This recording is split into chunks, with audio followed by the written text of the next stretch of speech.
भक्त माता कर्मा वार्ड पार्षद उत्तम साहू ने रायपुर दक्षिण विधानसभा चुनाव की स्थितियों के बारे में पूरा टाइम को बताया।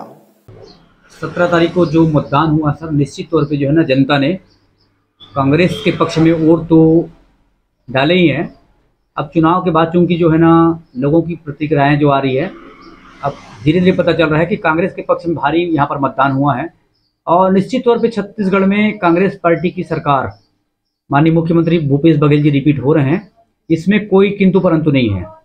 तो सरकार तो यहाँ पर रिपीट हो ही रही है। साथ में दक्षिण विधानसभा में जो माननीय रामसुंदर दास जी के पक्ष में जो वोट पड़ा है, निश्चित तौर पे इस बार हम दक्षिण विधानसभा को फतह करेंगे और हमारे रायपुर दक्षिण विधानसभा में रामसुंदर दास जी विधायक बनकर आएंगे। ये मेरा निश्चित तौर पे आत्मविश्वास के साथ बोल सकता हूँ मैं। सर, एक तरफ 7 बार के भाजपा के जो विधायक है बृजमोहन अग्रवाल जी, और एक तरफ बोल सकते हैं महंत रामसुंदर दास जी, ऐसे क्या देखते हैं, कैसे नज़र से देखते हैं? देखिए सर, माननीय बृजमोहन अग्रवाल जी 7 बार के विधायक जरूर हैं, लेकिन जब मुश्किल की घड़ी में जनता का साथ देना था, जनता के बीच उनको रहना था, तब तो गायब थे। कोरोना काल में लगातार 2 साल यहाँ पर जनता, यहाँ पर भयंकर विश्वव्यापी जो महामारी आई है, उसमें वो खुद जो है ना गायब थे। यहाँ पर सिर्फ और सिर्फ कांग्रेस के विधायक, कांग्रेस के मंत्री, कांग्रेस के सारे कार्यकर्ता, पार्षदगण, सारे एमएलसी, महापौर जी, सभी लोग यहाँ पर बढ़ चढ़कर काम किए हैं। निश्चित तौर पे लोगों के अस्पताल से लेकर एम्बुलेंस, दवाई उपलब्ध कराने, प्लस उनको राशन उपलब्ध कराने तक का, इनके बीच में अगर गए हैं तो वो सिर्फ कांग्रेस पार्टी के कार्यकर्ता गए हैं। निश्चित तौर पे वहाँ पर देखा जाए तो जनता उस चीज़ को देखी है, परखी है। बृजमोहन अग्रवाल जी एक बार भी अपने जो है ना क्षेत्र में झांकने तक नहीं आए हैं। ये भयंकर आक्रोश था बृजमोहन अग्रवाल के खिलाफ, और ये मतदान के रूप में निश्चित तौर पे वो जो है जनता अभी जनादेश जो किए हैं ना, वो भी रिजल्ट सामने आएगा तो समझ में आएगा वाकई में बृजमोहन अग्रवाल जी ने लोगों के बीच में नहीं आया कोरोना काल में। ये हमारे लिए पॉजिटिव पॉइंट था, क्योंकि हम लोग वाकई में जो है ना अपने जान का परवाह किए बिना जनता के बीच में वहाँ कोरोना महामारी में निश्चित तौर पे काम किए हैं। सर, जैसे कि इस चुनाव में महिला लोगों की ज़्यादा भागीदारी है, बढ़ चढ़कर हिस्सा लिए है इस चुनाव में, क्या लगता है इस बार?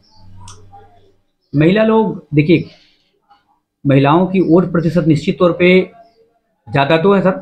उसका कारण ये है कि हमारे सरकार के द्वारा जो घोषणा पत्र 15,000 रुपये का, 15,000 रुपये का जो घोषणा पत्र है, निश्चित तौर पे उसमें भी महिलाओं का फोकस रहा है।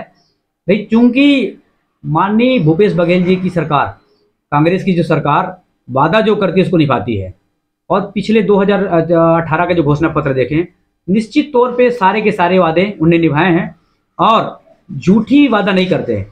वादा जो करते हैं, जैसे महिलाओं के लिए जो 15,000 रुपये का, साथ में गैस सिलेंडर का, साथ में अन्य जो घोषणाएं हैं, सारे के सारे हम लोग निभाने वाले लोग हैं।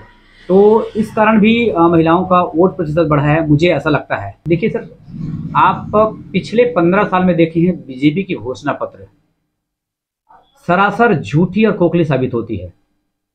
वादा तो करते हैं चुनाव में बड़ी बड़ी, हम ये करेंगे वो करेंगे, लेकिन जब बारी आती है, एक उदाहरण देता हूं मैं, किसानों की बोनस वाली बात देखें आप। किसानों की बोनस वाली बात जो है ना, कहाँ दी है? वादा उनका था, लेकिन बोनस भी हमारे कांग्रेस सरकार ने दिए, उनको बोनस तक दिए, और हमने जो घोषणा किया था उनको तक नहीं पाया। तो निश्चित तौर पे झूठी और खोखली जो वादा करने की आदत है भारतीय जनता पार्टी की, और हमने जो घोषणा की है, कांग्रेस पार्टी ने, हमारे मुख्यमंत्री जी ने घोषणा की है, निश्चित तौर पे सारे के सारे वादे उन्होंने निभाए हैं। इसमें भी लोगों का, छत्तीसगढ़ के किसानों का, महिलाओं का, व्यापारियों का, युवा वर्ग में जितने भी हैं, सबका आत्मविश्वास जगह है माननीय भूपेश बघेल जी के ऊपर, और निश्चित तौर पे भारी मतों से इस बार हमारी सरकार बन रही है।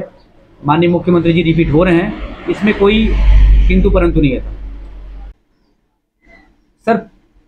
मैं नहीं, सारे छत्तीसगढ़ की जनता बोल रही है, कांग्रेस सरकार यहाँ पर रिपीट तो हो रही है। सीट सर, मेरा अनुमान के अनुसार कम से कम 60+ तो रहेगा मेरा। जहाँ तक मैं छत्तीसगढ़ में, मैं भी बहुत सारे क्षेत्रों में, मेरे भी रिश्तेदार लोग रहते हैं, सारे जान पहचान के अलग अलग लोगों से मैं वही प्रतिक्रियाएँ मैं लेते रहता हूँ, मैं बातचीत करते रहता हूँ। उस हिसाब से मेरा लगभग 90 सीट में मैंने जो रुझान मिला है, तो मुझे लगता है कि 60+ तो आएगा पक्का। जहाँ तक रायपुर दक्षिण विधानसभा है, तो दक्षिण विधानसभा तो मेरा आत्मविश्वास बोलता है कि जीत ही रहे हैं, तो 60+ तो रहेगा सर, मेरा अनुमान के अनुसार।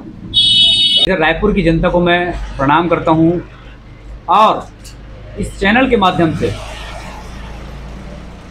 यहाँ के लोगों को मैं, आप देख ही रहे हैं कि हमारे राज्य शासन के द्वारा, हमारे नगर निगम के द्वारा, हमारे पार्षदों के द्वारा जो MMU आती है, मेडिकल मोबाइल यूनिट, घर पहुंच यहाँ पर स्वास्थ्य लाभ मिल रहा है।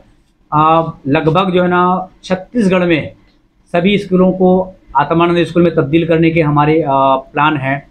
तो निश्चित तौर पे शिक्षा और स्वास्थ्य के क्षेत्र में तो भयंकर सुधार हुआ है और उनका लाभ प्रत्यक्ष रूप से सभी जनता को मिल रही है।